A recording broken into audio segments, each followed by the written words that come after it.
But according to our next guest, that's not the case this time.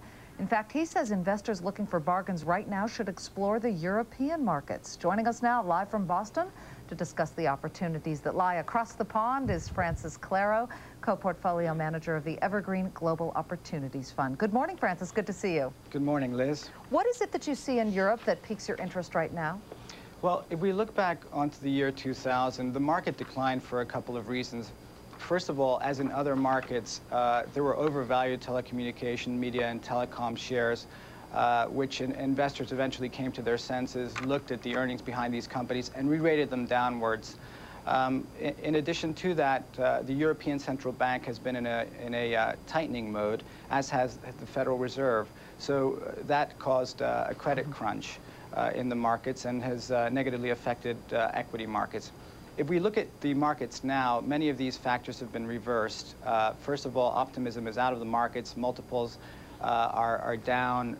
Economic growth expectations are down. And we're going through a cycle in which we're expecting to see some further easing of credit markets. And I guess, Francis, the euro has firmed up just a bit. I mean, it might be experiencing some profit-taking today, but if we look at a one-month picture of the euro, there's a nice move to the upside, despite a slight little dip there. That's right. We've been favoring the euro for a while now, and we're still positive on the euro. Further gains might be tempered by the differences, again, between U.S. growth and European growth, and it depends on how far the U.S. economy does decline.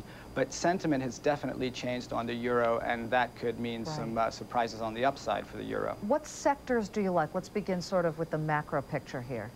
Well, in terms of sectors, we favor sectors that are consistent with a macro view of a stronger euro, weaker dollar, weaker oil. And so we're looking at transportation, at financials, and at selected media, telecommunications, and technology shares as well. In terms of countries, we're fairly diversified. We're looking at some of the larger countries where we are seeing tax relief in Europe, and also where we think that eventually there'll be monetary easing as well. Our viewers love to hear some names. Let's get to a couple of them that you like. Tomra Systems. First of all, do you have a position in this stock? And secondly, what do you like about it? We do have a position in Tomra. It's a Norwegian company which is a global leader in recycling machines and in recycling logistics, and it's benefiting from an increase in environmental legislation which is favoring recycling initiatives all the way from California to Germany, and we expect that the company is going to grow about 50% this year due to that. Okay, that was Tomra, and your second pick was Carrier One. Unfortunately, we don't have too much time to talk about that, but the ticker symbol is CONE. Francis, thank you. Sure. Carrier One is a company that we've been building a position in. It's a higher risk, higher return type of situation.